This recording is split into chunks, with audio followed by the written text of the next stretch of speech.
All right, ladies and gentlemen, the next session for the day is a panel discussion on the topic emphasizing a risk focused approach to anti financial crime compliance. And the panelists with me on this session is Mr. Ali Ibrahim, Abdel Rahim, Awartany, the Chief Compliance and Risk Management Officer for Gate to Pay, Mr. Govil Saldanha, the Head of Compliance and MLRO at the National Bank of Oman, Mr. Saiful Islam Vaidhyakkaran, the Head of Compliance and MLRO at Alzaman Exchange. Thanks a lot, Mr. Govil and Saiful, for taking some time off for your schedule to be a part of this particular initiative. I would request you to kindly switch on your camera, Mr. Saiful. All right, thank you so much. And I believe Mr. Ali would be joining in a minute or so, right? So we can initiate the discussion, and this discussion is basically on some of the questions that we asked to the AML and AML CFT and financial fraud professionals when we approached them. Okay, what can be the program agenda, or rather, what would be the hot topics for discussion? And we did get certain replies from a few of our speakers, and I'll be opening up those questions for you. All right.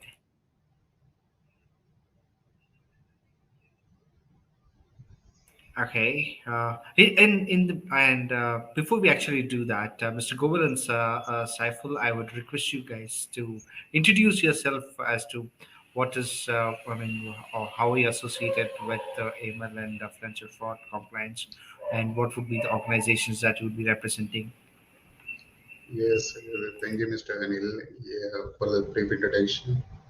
My name is Saiful Islam. I'm working as a head of compliance and MLRO for Alzaman Exchange. I have 10 plus years experience working with different exchanges in the region. And currently I am heading the compliance department in Alzaman Exchange. And I'm looking forward for the topic we selected is a very thought-provoking one. They emphasizing a risk-focused approach to the financial crime compliance area. Thank you for giving me this opportunity. This is an honor for me to be. It's indeed our pleasure, Mrs. Saiful, to be having you on this particular discussion. Over to you, Mr. Govil. Good afternoon, everyone. Are you able to hear me, Anil? Am I audible enough? Yes, sir. We are able to hear you. Thank you for having me here. I'm Govil Saldanha. I currently head the compliance unit and the MLRO for the National Bank of Oman for UAE. I have over 15 years of experience, majorly in large-scale compliance transformation projects, tuning system enhancements, as well as integration of larger banks which are based in UAE specifically. I have also been engaged quite extensively with the fact of related transformation requirements for Oman as well as UAE, and successfully implemented a couple of systems in terms of life cycle management for large institutions. It's a pleasure to be on this particular forum, and it will be quite insightful to learn from the industry experts as well. Thanks for having me. Sure, I'm sure you won't be disappointed, Mr. Govil. So, Mr. Ali, very warm welcome to you, and I would request you to kindly introduce yourself to the audience. Yeah. Hi all. My name is Ali Awartany. I'm Chief Compliance and Risk Management Officer at Gate to Pay. I'm working in the field of compliance and risk management since 15 years. Also, I'm working as a trainer and consultant in this field. I did many projects around the MENA region and North Africa, and for some European countries. I am also certified in many certifications in this field like CAMS, CFC, CFE, CFCS, CGSS, etc. Hopefully, we'll get some helpful insight about this interesting topic. Thank you. Sure. Thank you so much, Mr. Govil. So we'll open up the discussion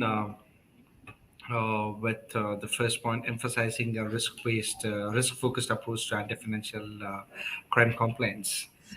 And the first question I would like to ask, I would be, anybody who's willing to answer this question, we can take it. Why is risk-focused approach important in combating financial crime?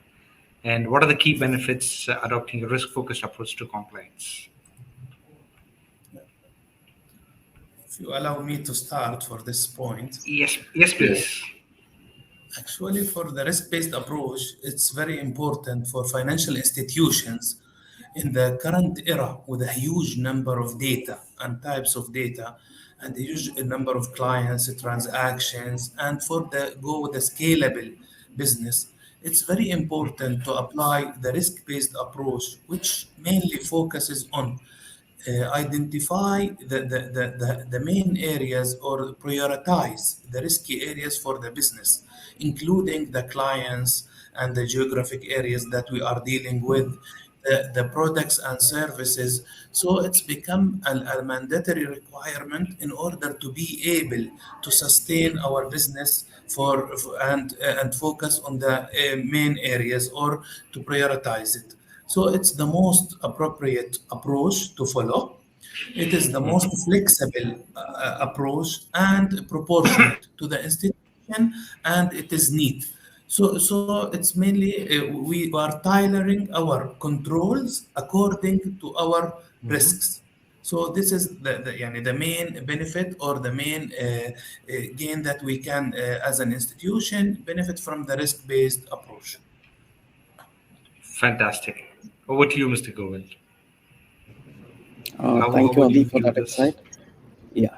So, recently, we have seen quite a lot of regulations which come across the market in terms of Mhm. AML sanctions, and different, and the time frame for implementation is also quite less in terms of 30 days or probably 60 days, or you need to have an action plan into getting or meeting these requirements.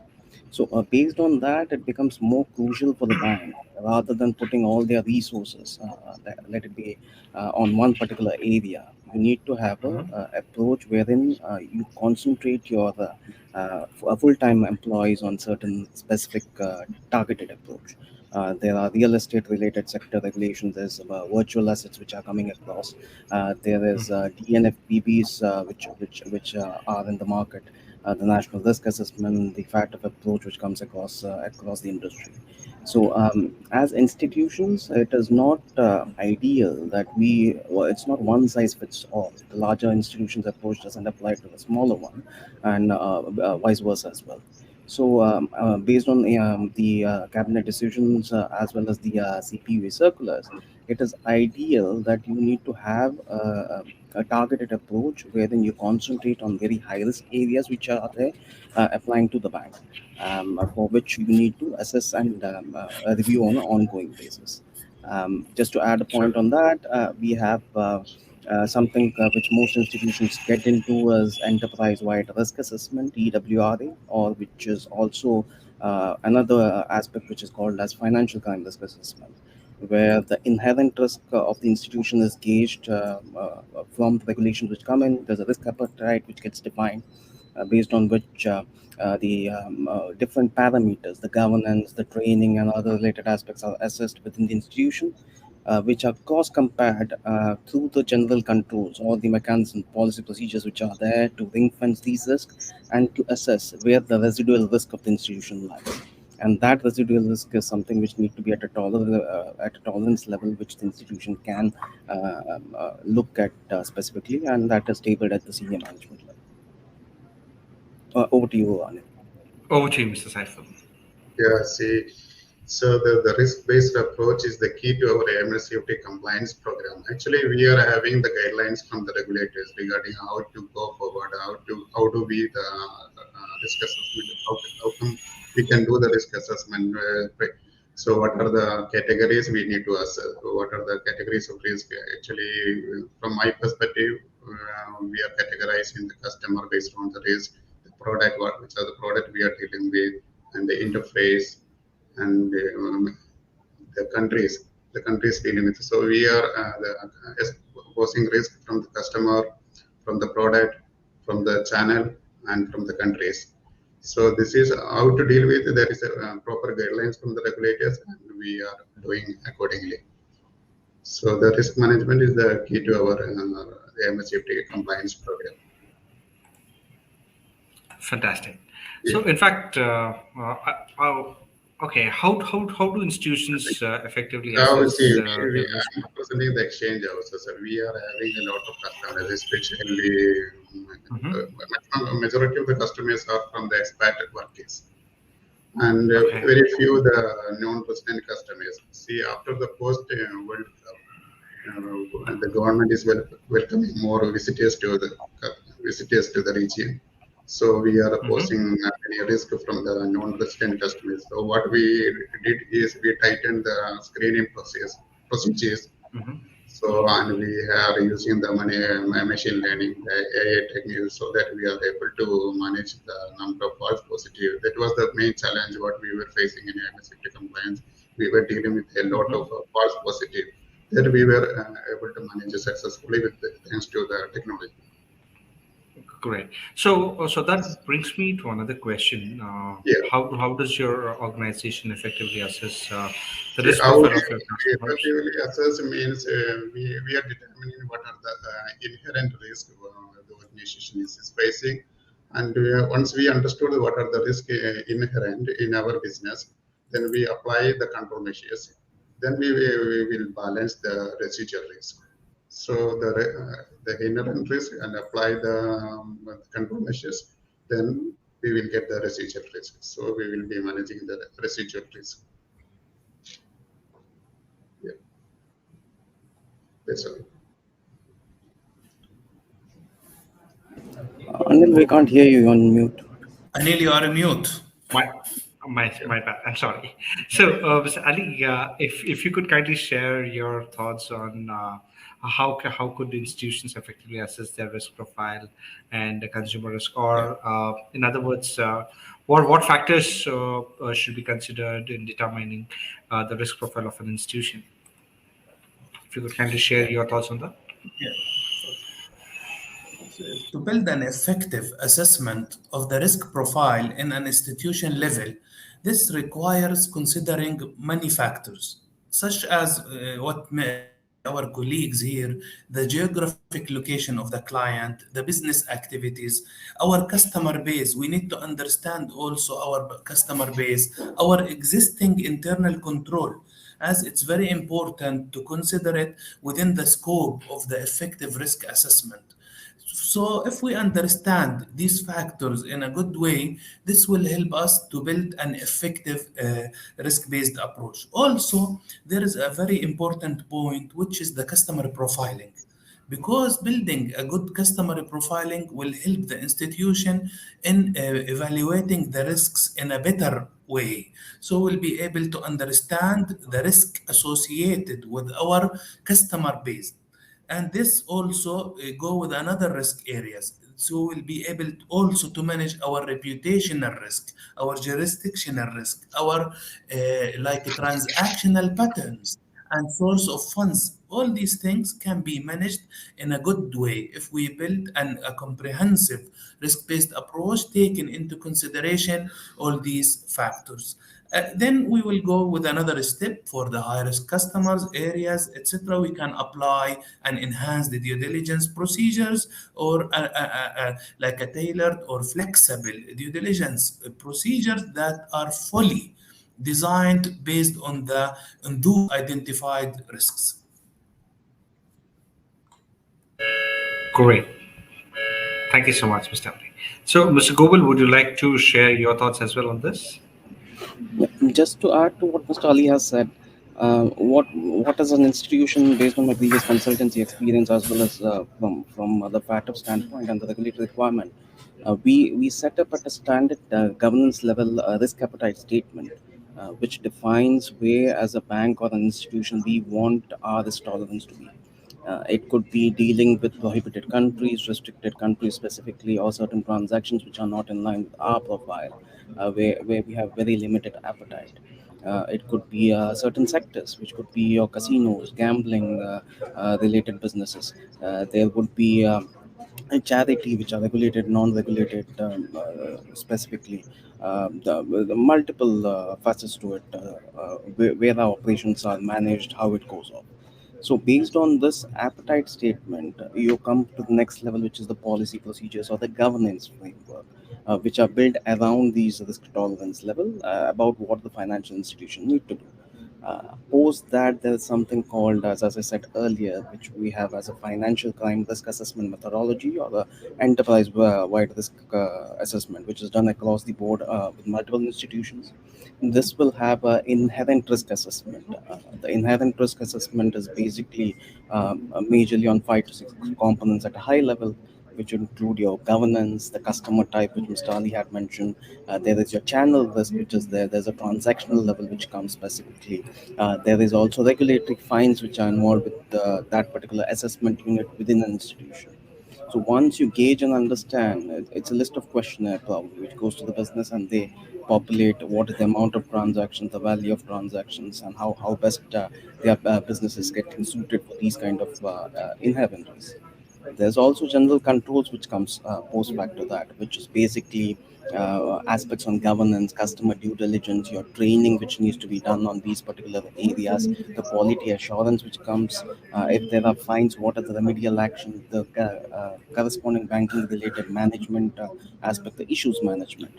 So when you compare these two factors, that is when you arrive at your residual or the final risk element, which will actually determine where actually we have to place our resources, our employees, or the areas which needs to be further enhanced for the a year to come.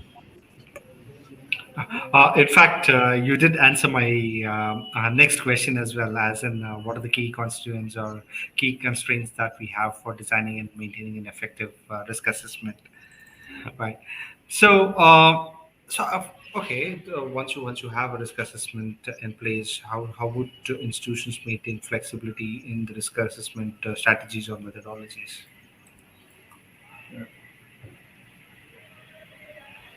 Sally, would you like to go first? Yeah, okay. As we have mentioned, the risk-based approach itself, it has a very important feature, which is the most flexible way. So it's like two words go together. The risk-based approach and the flexibility always go together. So flexibility in risk assessment methodologies in general, if we adapt it, this will help us to be go in a flexible way with the changing regulations and the changing regulatory framework, which is very important.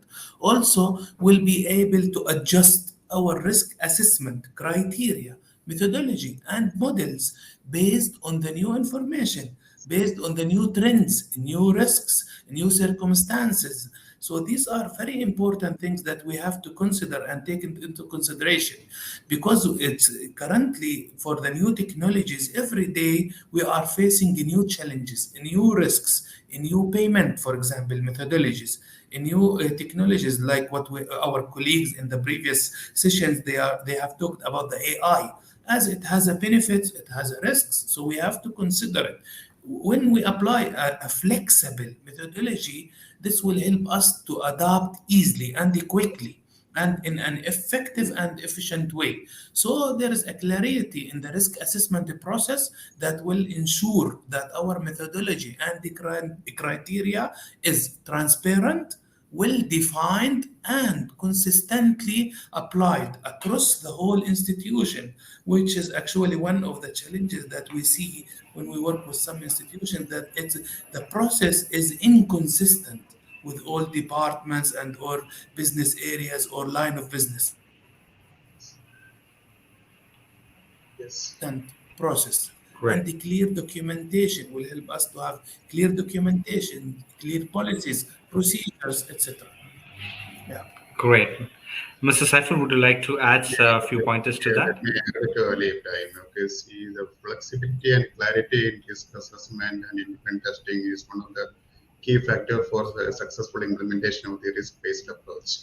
So there should be the flexibility means it should be flexible enough. The flexible to adapt, or it should be adaptive to the changing business requirements or the changing regulations. Okay, so the flexibility achieves to achieve the flexibility, the organization must ensure that the risk assessment process are reviewed and it is independent review is done and it is updated regularly. So the clarity on the other hand, there should be a transparency and a transparency. It means the transparency or the comprehensiveness of the risk assessment program. So the risk assessment process should include the flexibility and the clarity. There should be a flexibility and clarity. Great, Mr. Govil.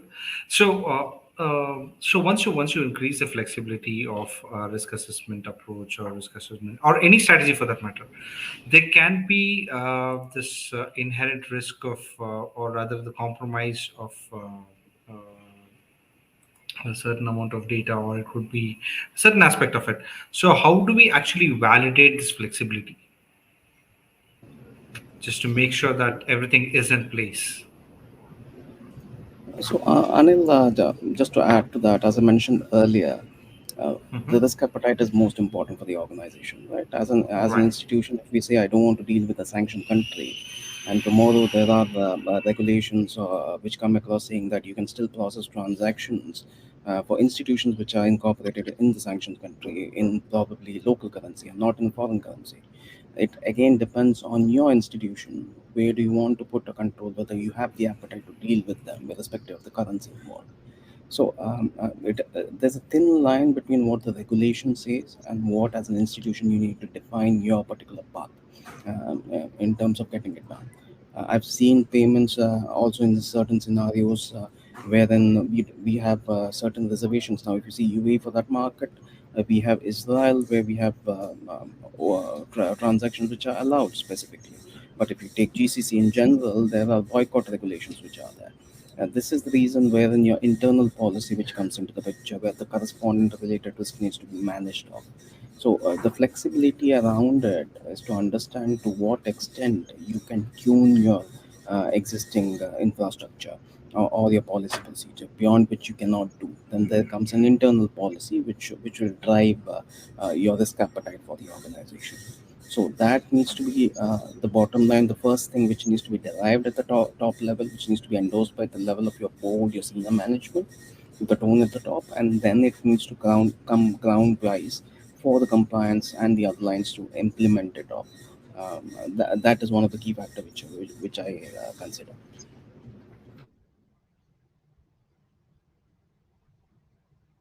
Sorry, you're on mute again, Anil. Oh, my bad. So, in continuation to the explanation that you provided, how important is the risk assessment discussions to be happening from the top management? I mean, in terms of building a culture inside the organization with respect to compliance. Is that question to me or the? Yes, you can take it first. I would definitely Okay. go to the other two as well. See, the senior management, as I said earlier, they wouldn't go at the procedure level. That would be more of an appetite as well as a policy framework level. The training True. needs to be given at a very high level in terms of how the industry is working, what are the do's, what are the don'ts, which needs to be done from a regulatory standpoint. Hmm. And based on Hmm. these probably new regulations or how the market is functioning, you would also need to factor in how, as an institution, let it be an exchange house or a FI for that matter, where we stand across these regulations. That needs to be given to the top management. Once that is endorsed and blessed by them, the cascading effect or knockdown effect comes to the other units to go with that. So I think that approach needs to be applied majorly, so that the Hmm. buy-in from senior management is in place, and then you move forward for the targeted implementation across multiple retail, corporate, or different segments within your unit. Great, great. Mr. Saiful, would you like to take it See, forward? so the key management is actually they are owning the overall risk environment. The top management is owning the overall risk environment, and they are delegating this task to the chief compliance officer or the MLRO, who actually are Hmm. responsible for initiation and the deliverables of my risk assessment. So the Hmm. success lies on how the supportive it is, how far the communication goes from the top to bottom and the compliance department to the top. So actually, because they are the one who owns the overall risk environment, and they should properly delegate the task to the compliance department and to the lower level. So the effective to have the effective implementation of the risk-based approach inside the organization. Great. Yes. So how do you align? The co-management involvement is very crucial. Great, fantastic. So, how can you align the risk-based approach? I mean, from one institution perspective, and I mean risk, or in other words, how does a risk-based approach align with the institution's overall control framework? Yeah, we are aligning the risk means from the we are assessing, we are evaluating the outcomes of the risk assessment once it is done. Actually speaking, once in a year it must be reviewed. Okay, and there is no problem for having an ad hoc review sometimes. So based on the outcomes, we are designing the compliance strategy and we are developing the KYC, CDD procedures. So after the risk assessment, we are knowing the risk category, whether the particular segment is a high risk, medium risk, or low risk. So whether we need to go for a simplified due diligence or whether we need to apply the CDD or whether we need to apply the enhanced due diligence or whether we don't want to discontinue the relation. So all these are devising from the outcomes of the risk assessment. Great. So, Mr. Ali, would you like to take it forward from here? Yeah, for the senior management, actually, I would like to highlight the most important 2 points that almost covered, which is the culture of compliance. We should have a culture of compliance within the institution. The culture cannot be built without the senior management support. The second thing is what we call it the tone from the top. We always seeking to get the tone from the top, so everything to be the commitment. There is a commitment from management in their behaviors and in their word of mouth. It's like a behaviors and what they have everything should be consistent with this culture of compliance. So this is the most important part. Also, the senior management should also provide sufficient resources and support to the compliance function in order to do their job in the right way. In addition to that, we have to mention the strategies part. As we are talking about everything should have like a strategy. So the compliance strategy also should be managed and approved by the senior management. They have to provide a regular training, awareness program, promoting the people to speak up also if there is any violation, what we call it the whistle blowing and such thing. The management should enhance this part, also should encourage the employees to speak up if they find or see anything that is in non-compliant or any unethical behaviors. All these things are part from building a culture. This is all these things are related to the senior management and board of directors also role in enhancing the compliance function and enhancing the application of the risk-based approach in general. Fantastic. And in fact, most of our attendees and, of course, our partners would also be very keen to understand how has technology improvised the risk assessment, or what is the role of the latest technologies that are available in the market?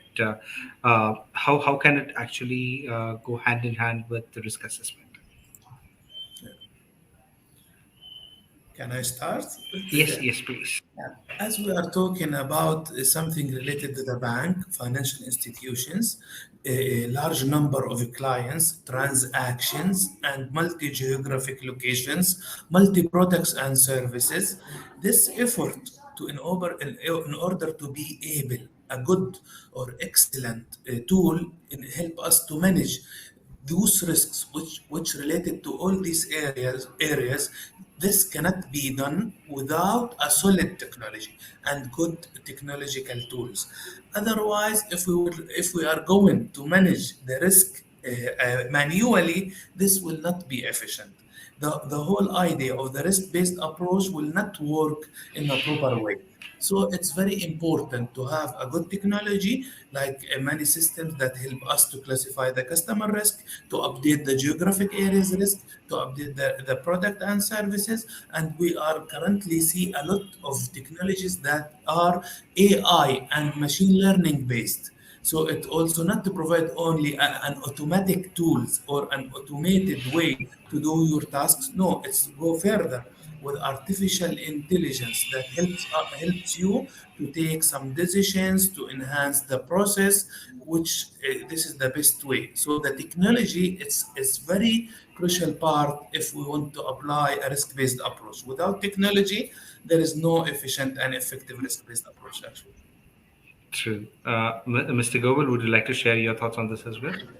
Yeah, just to add to what Mr. Ali has said, technology does play a vital role in terms of ring fencing compliance risk, in terms of automating a lot of manual processes.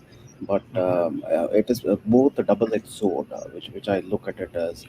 In terms of implementing the system, it is you will have a consultant who will help you through the process.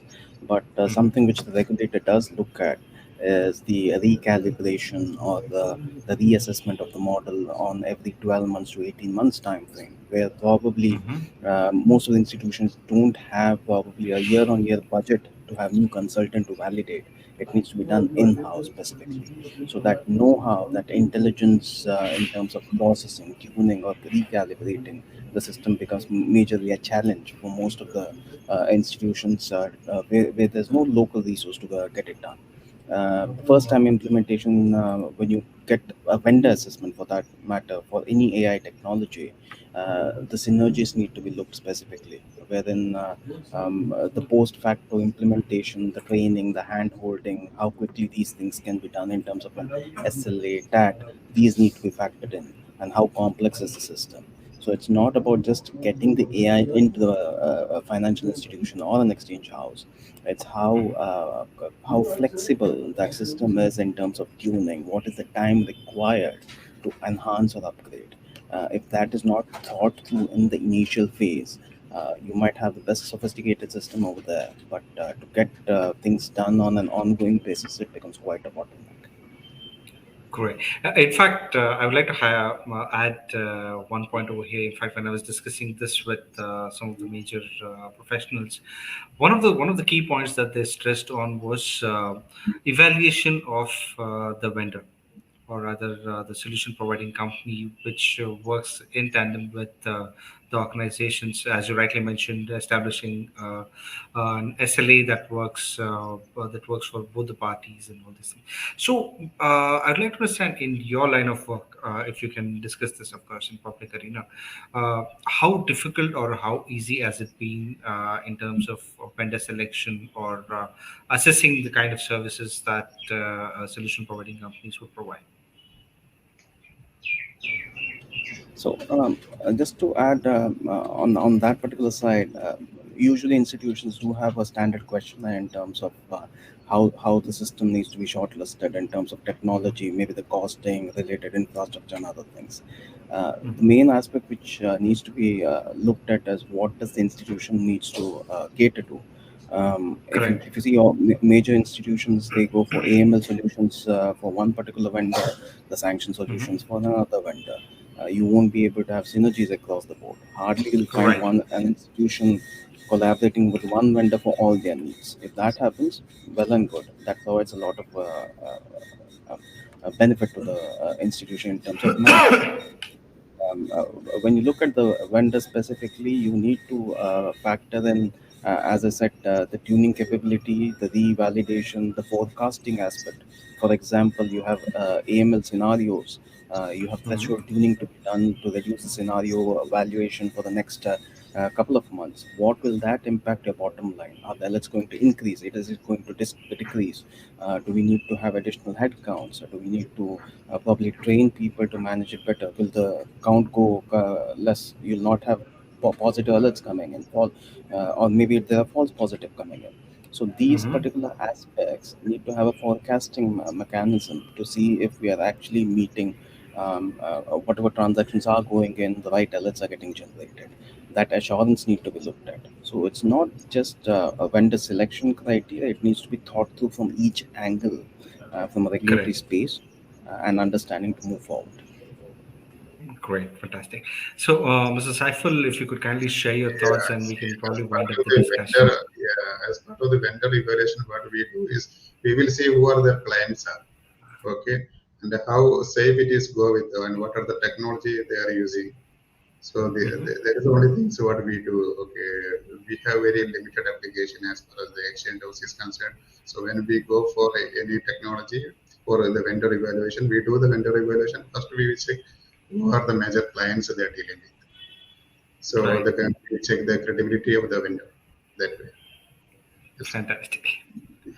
So, Mr. Ali, if you could share your final thoughts on this, we can probably wind Yeah. up this discussion. I mean, the main thing that I want to add in our area, we have multiple systems that we use for this area. Which one of them is the AML transaction monitoring system. The other is the Hmm. sanction screening system. We have a case management system for suspicious activities management and reporting. For each system, there is the organization should have a standard requirements.